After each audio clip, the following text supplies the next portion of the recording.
Today, on this important day, Cyndi Lauper, who has been advocating, as many of you know, for LGBTQI plus community for decades, particularly to end youth homelessness.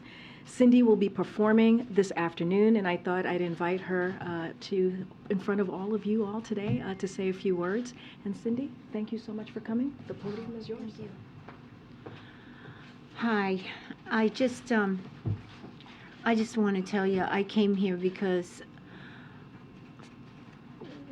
I wanted to say thank you to President Biden, Speaker Pelosi, Vice President Harris, and all the advocates and his team for once, our families, mine and a lot of my friends and people you know, sometimes your neighbors, we can rest easy tonight because our families are validated and because now we're allowed to love who we love, which sounds odd to say, but Americans can now love who we love.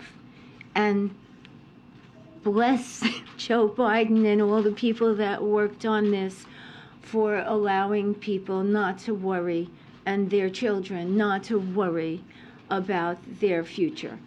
Thank you, and thank you for being supportive, and hey, I will sing out to you. Thank you very much. Thank you, Cyndi. Thank you so much. Okay, thank you so much, Cyndi, for coming. Again, this is an extremely historic day, a proud day for me and so many of us here at the White House and so many Americans just across the country, and we truly will be looking forward to Cyndi performing on the South Lawn today. I know we don't have a lot of time, and so we'll go straight to questions. Zeke? Thanks, Karine. Obviously, the news that the former founder FTX Bankman-Fried was arrested in the Bahamas. The president received campaign donations from him. Many prominent Democrats did, some Republicans did as well. Will the president return that donation? Does he call on all politicians who got campaign donations that may have come from customer money to return those funds? So look, I'm covered here by the Hatch Act, limited on what I can say, and anything that's connected to political contributions from here, I would have to refer you to the DNC. I'm asking the president's opinion, though. Does he want those people who... No, you asked me two questions. You asked me about will he return the donations, and then you asked me about his opinion. I'm answering the first part, which is I'm covered by the Hatch Act from here. I'm limited to what I can say, and I just can't talk to political contributions or anything related to that. I cannot speak about it from here. And then his opinion, though? I just cannot speak to this from here. Even his opinion, even his thoughts about the contributions, donations, I cannot speak about that from here. And then Are you covered by the Hatch Act? I am covered by the Hatch Act, which I'm happy to say over and over again because we believe in the rule of law here. Just on a different topic, next week Title 42 is coming to an end. How is the administration preparing for that, and what more is the president prepared to do to stop people crossing the border irregularly in the United States, illegally in many cases? So what we're doing to need to prepare, we are asking Congress, as you all know, for the resources. We've been coordinating with leaders across the Western Hemisphere. As you all know, we've reported on meetings that we've had and actions that we have taken. We've got anti-smuggling operations with Mexico, Guatemala up and running, and so that's been incredibly critical as well. We're working to combat misinformation from smugglers, and as was the case before Title 42 and remain the case after it, individuals who attempt to cross the border unlawfully and don't have a legal basis to remain will be subject to removal, and we'll certainly have more in the coming days. But look, you know, you've heard us say this before, and we put the question to Congress, and what are they going to do here? Republicans are asking, how are we going to secure the border? I've listed out on ways that we've tried and work on that, but we're also wanting to do this on a bipartisan way. We're talking about, the president's about to sign this marriage equality bill, which was done in a bipartisan way, so we know how to do that. We know how to work with Republicans. Republicans know how to work with us. So why don't they work with us on this particular issue that is important to Americans across the country? And we're asking for them to join us on this issue as well. The president president said he's convinced inflation will continue to go down, but we have, of course, seen some unexpected spikes over the last past year. So just to be clear, is the White House confident that inflation has, in fact, peaked? So look, I know the president was asked this question. He also said, I'm not able to predict this as well in his comments today. So look, one of the things that I want to say is today is a welcome news to American families just across the country. The annual consumer price index has fallen for the last 5 months, and so that's important to note. And last week we learned from the producer price index, PPI, rose at its slowest annual rate since May 2021, and near-term consumer inflation expectations fell. So we have more work to do. As we know, the president has been doing a lot of work on getting that gas prices down, and we have seen that fall about $1.75. Millions of Americans are going to save about $100 per year on health insurance because of the work that the president's done, because of the Inflation Reduction Act. And so, look, we know there's more work to do, and we're going to continue to do that. But again, the president said we're not able to predict, but we have seen some good signs from the data, CPI, PPI. And so we're just going to continue to do the work to make sure that we do what we can to lower costs for American families. You mentioned today is obviously a big day for this administration, for the president. I'm wondering if he's shared with you any of his personal reflections, the public has been with him as he's sort of evolved on this issue. And for you personally, you are the first openly gay press secretary. What does this day mean Personally, for you? this is a big day for me, but not just me. There are many colleagues that I work with here who are allies, who are also part of the community, who are very incredibly proud. We're going to see about 2,000 to 3,000 people out in the South Lawn who have worked. We're talking about activists who have worked on this issue for decades, and people who are clearly affected by what is happening today, the signing of this bill. I was just with the president as he was going through his remarks, and the thing that I remember was 10 years ago. Many of you all have played this on your networks today when he was on Meet the Press, and he said something that really no other national elected official was saying at the time, that marriage is a proposition. And it's about, who you love, but if you were going, I'm going to mess up his quote, but who you love, but also about if you're going to be loyal to that person. And I think that's important. And that is something that, again, he said 10 years ago when many people were not saying that, many people in his position. And he has always been an ally. I think I speak for many of us at the White House today that we could not be prouder to be working for this administration, to be working for this particular president, and to be working on all the issues that are going to change Americans' lives. And as we have seen, historic legislation over the last 22 months. Karine, aside from the arrest of Sam Bankman-Fried, what actions can you take to protect people from the collapse of the crypto market? So this administration has consistently urged Congress to take action to address regulatory gaps posed by digital assets and support legislative efforts to enact crypto legislation to better protect American consumers. Just last month, Secretary Yellen, in fact, called on Congress to move quickly to fill the regulatory gaps. That's a quote that she said herself. And the administration has identified what those gaps look like. But again, we have urged, this is something for Congress to do. We have urged Congress to take action, and we'll continue to do that. And Jake was a little unclear on this yesterday. Does the president plan to travel to Africa next year? So look, don't have anything to preview at this time. As you said, Jake spoke to this just yesterday, 24 hours ago, and there will be an announcement about a broad-based commitment to travel to the continent in 2023, as it relates to the president, as it relates to the vice president, as it relates to cabinet secretaries as well. But we're just not going to get ahead of that announcement. But again, don't have anything to preview today, but we'll have something for you soon. Okay. Just following up on the Title 42 question, there is a bipartisan framework in the United States Senate. There is a vehicle moving right around the time of the Title 41 or Title 42 potential deadline. Is the administration all in behind trying to get something done in this very tight period of time? Do they feel like the Tillis-Sinema framework isn't quite there yet? How are you looking through that? Look, we're encouraged by the bipartisan conversations happening on immigration reform currently in Congress. As you know, on the president's first day in the White House and in his administration, he put forth a comprehensive immigration reform because he understood how important this issue was. Protections for dreamers. That's what was in that legislation that he put forward, cutting down the asylum backlog, modernizing our outdated immigration system. And so we're going to let the process play out. I'm not going to get ahead of it. As you know, there's negotiations happening on this framework that's being led by Senator Sinema and Tillis. And so, but again, we're encouraged by it. And, you know, the president put that out there on day one, that this is important and we needed to get this done. And then on another topic, just real quick, there's been some positive smoke signals on omnibus negotiations, where they're going. Do you feel like the process is getting closer to the end game you guys want at this point, or too early to tell? We've been very clear on this, Phil. As you know, I think you've asked me this question almost every time you've been in the briefing room. I know, you love appropriation. I understand that. And our view is this, and I'm repeating myself here as we've talked about this over the past couple of weeks, certainly since the midterm elections, which is there was a bipartisan agreement that was done last year on this, and we believe that it could be done again this year.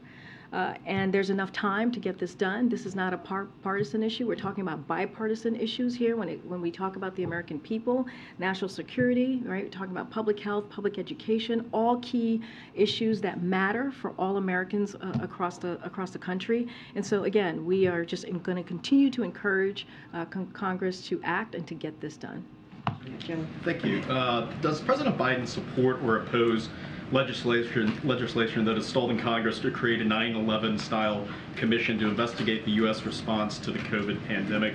What is the White House position on this? So I think this has been asked before, I think during Jen's tenure. I don't have anything more to add or more to look into on this. I would have to go back to the team and see if our position has changed, but nothing new for you. What was the position? No, I'm just saying I know that this has come up. I just don't have anything else new to add or to go back and ask and to see where we are on that. So but does the administration support it or oppose it? Or I just answered your question. Okay. I said I know this has come up in the past, but I don't know if we've changed our position. I have to go back to see exactly where we are on that particular question. Okay, thank you. Okay. Is there a sense today with the president signing the Respect for Marriage Act that makes it settled in America, or is there still some concern that based on some of the comments from Justice Thomas or the potential for other litigation, that this could still be an issue that would be explored in the U.S.? So I think a couple of things there. Look, this is an important civil rights accomplishment that was achieved in a bicameral and a bipartisan way, and it got that support, right? And when the president signs it today, it will build on generations of civil rights advocacy that brought us to this historic moment. So that's important to note. But look, we understand, in spite of this important legislation, it is also true that there are extremist conservatives who appear bent on taking away fundamental rights, including marriage equality. This bill provides an important measure of security and state stability for LGBTQI plus families, but their children will also get the attacked, right, as we know. Sadly, and their legal attacks on marriage equality will continue to persist. And so there is absolutely more work to be done on the LGBTQI community. And so you'll hear from the president. He'll talk about that, the work that needs to continue to get done. And so that is something that he understands. This is, again, an important step forward. But we also have to pass the Equality Act. That is also something that the president has called on from the beginning of his administration and will continue to do.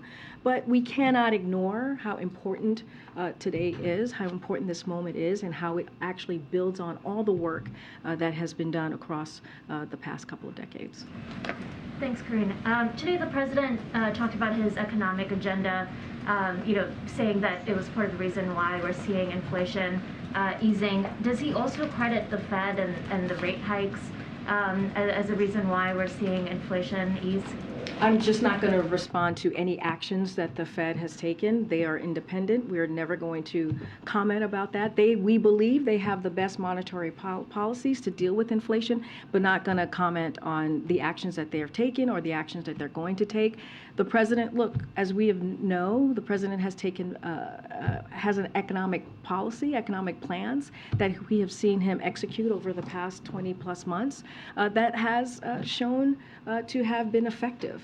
in where we are with our economy right now, to have shown that we've been able to grow, create, I should say, 10.5 million jobs that matter, especially after what happened when he walked into the administration with the pandemic, with what was happening with the economy, the bipartisan infrastructure legislation, creating jobs, good paying jobs.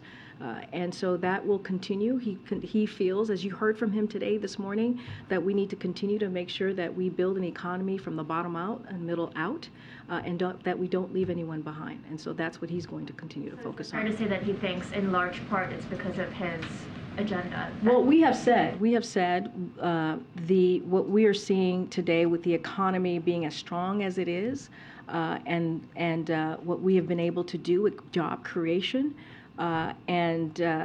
We believe that a lot of that is because of his economic policies. Now, as it relates to inflation and what we've been seeing with inflation, of course, the president has made that his number one economic priority, and making sure that we bring costs down. And that's why he's taken actions on gas prices. That's why he signed the Inflation Reduction Act, because he wants to make sure that we're lowering costs for the American families. But we have to remember what the president inherited here when he walked into this administration. We were dealing with the economy that was struggling. We were dealing with Americans who were losing jobs. And so he was able to turn that around, and that's what he means about his economic policy. Go ahead, Stephen. Thanks, Karine. The President is about to enact a landmark piece of civil rights legislation, but I was hoping you could speak to the concerns that some have expressed, that what's actually in the bill could be read as something that codifies discrimination. There's a section here that speaks to the ability of nonprofit religious organizations, faith-based social agencies, educational institutions, employees of those organizations to deny services, accommodations, facilities, goods, advantages, privileges to gay couples. So how is that not codifying discrimination? So a couple of things. Let's walk through what's in the piece of legislation that the president is signing in a few minutes. It codifies federal recognition of same-sex marriages. That matters. Technically, the Defense of Marriage Act from the 1990s was still on the books, but essentially dormant because of the Obergefell decision. This repeals DOMA and ensures federal recognition of same-sex marriages. It requires states to recognize same-sex and interracial marriages performed in other states, i.e., if Obergefell or Loving falls and you get married in Massachusetts, Alabama still has to honor the marriage, meaning if your husband-wife gets sick, an Alabama hospital would still be required to let you see them. That matters for so many millions of Americans across the country. I know there's questions about religious liberty, and so we believe that the RFMA contains strong protections for houses of worship and religious nonprofits, and this question was well litigated throughout the legislative process, where it passed with both chambers of bipartisan support. And I think that matters, right? Bipartisan support was had for this piece of legislation. And so, look, as the president said 10 years ago, as I mentioned, it comes down to a fundamental question of who would you love, who do you love? And will you be loyal to that person? This law ensures that it realized for all person, and that's why so many faith leaders and religious traditions have advocated in support for this bill. So it has gotten support in a bipartisan way across the country in Congress during this time, right, where people say we can't get things done. Here we have this piece of legislation that has gotten bipartisan support. Okay.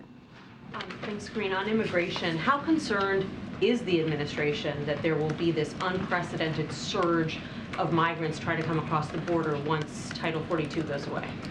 So look, as you note, as I know you guys are all tracking this, Secretary Mayorkas is in El Paso today, and he's assessing operations, and he's speaking to the workforce down there.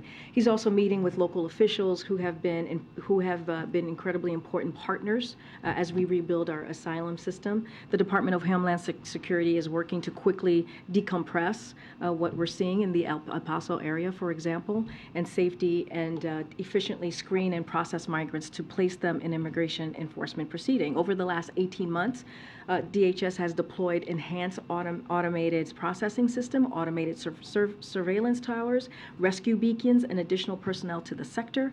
In addition to that, CBP has deployed additional agents support the sector. That's on top of the mobile processing units, medical screening personnel, and nearly 1,000 Border Patrol processing coordinators DHS already had deployed in the area. So look, this is something, again, the first day of the President's administration, he put forth a comprehensive immigration reform bill because he understands how important this is. We have taken action. We have given the Department of Homeland Security historic funding to deal with this very issue. And so we're going to continue to monitor this. Like as I mentioned, my ARCIS was down in El Paso to talk to local officials who have been great partners with us. And so again, we're going to do the work. We're going to be prepared, and we're going to make sure we have a humane process moving forward. There are some lawmakers who are arguing that Title 42 should be extended somehow. Does the White House believe that's even possible? So look, we are required by court order to lift Title 42 by December 21st. That is the court order that we have been given, and Department of Justice is going to lead that effort and what happens next. So I'm not going to get ahead of that. But again, this is a court order that we are following here. I wonder if the White House is worried that the inflation data, which came out this morning, was leaked. There was big market movement about 2 minutes before it came out, and I'm just wondering how the White House has viewed that. Yeah, I've seen that reporting. Look, I think we think that it's being a little bit. How do I say? It's I think there's too much weight being put into that, and how the market may have moved in a minor way. I don't really have much more to add to that, but I have seen the reports on it, and again, I think it's just being a little bit. We're looking into it a little bit too much, I think. But is the White House and Treasury looking into it at all, or are you just not worried about it? Look, I think that. Look, I can tell you this: there were no leaks from here. I can tell you definitively, or at least I'm not aware of any leaks. And I know they were very strict security protocols to prevent leaks. But I think again, people may be reading a little bit too much into this, into some of the minor market movements. And so, anything more, I would refer you to the Department of Labor. Just to follow up on what Steve asked. We understand how the legislation was framed and will be signed by the president. Do you anticipate that this administration will go back, or the Democrats will go back and try to clean up the language in the legislation so it does not codify discrimination? Look, what we're saying to you today is that this piece of legislation was done in a bipartisan, bicameral way, and it will make a difference for millions of Americans across the country. And we're going to celebrate this moment. We are going to celebrate the activists and the families who have worked very hard the last couple of decades to make this happen, and that is what's important, and that's what you're going to hear from this president today. Is there more work to do? Absolutely. There's always more work to do. And you'll hear directly from the president. Certainly not going to get ahead of him at this time. But again, this is an important moment, a historic moment that we should not forget what it means to many, many millions of Americans across the country. Quickly follow up on that. So he'll sign that today, and you say there's more work to do, or is he endorsing additional work to try and change? I don't have anything to preview from here. As I said, there are extreme conservatives who are going to continue to attack this, who want to take away fundamental rights. We saw what happened just in June with the Dobbs decision, and so you should take that very, very seriously. But again, this is an important day, and we're going to celebrate this day with thousands of people who will be standing or sitting in on the South Lawn and hearing from Cyndi Lauper and the president and the first lady and the vice president. It's a really good day. It's a very good day. Great. I'm just give this. You just get one or two more before we address that. Okay. Okay, Michael. Thanks, Karine. There are reports that the administration is considering slashing the number of Cubans, Haitians, and Nicaraguans arriving at the border who would be eligible for asylum while creating new narrow pathways for those nationals to apply for some legal status here. The concern is this was a model that was actually designed by Stephen Miller in the prior administration. So is it true that the administration is considering this new structure for these foreign nationals? So look, I was asked this question last week, and we don't have anything new to preview or to discuss at this time about any policy changes or any policy announcement. So don't have anything to add, but I have heard those reportings, and I did speak to this last week as well. Okay. Oh, sorry. Thank you. I mean, I don't have much time, so. No, a foreign policy question. I was wondering, there have been clashes at the border between India and China, and the tensions are pretty high between the two countries. Is this something the administration is concerned about? So look, we are glad to hear that both sides appear to have quickly disengaged from the clashes. We are closely monitoring the situation. We encourage India and China to utilize existing bilateral channels to discuss disputed boundaries. Again, we're glad to see that there's been some disengagement on the clashes at this time. Go ahead. I think you allowed your colleague to go ahead of you, so go ahead. Thank you.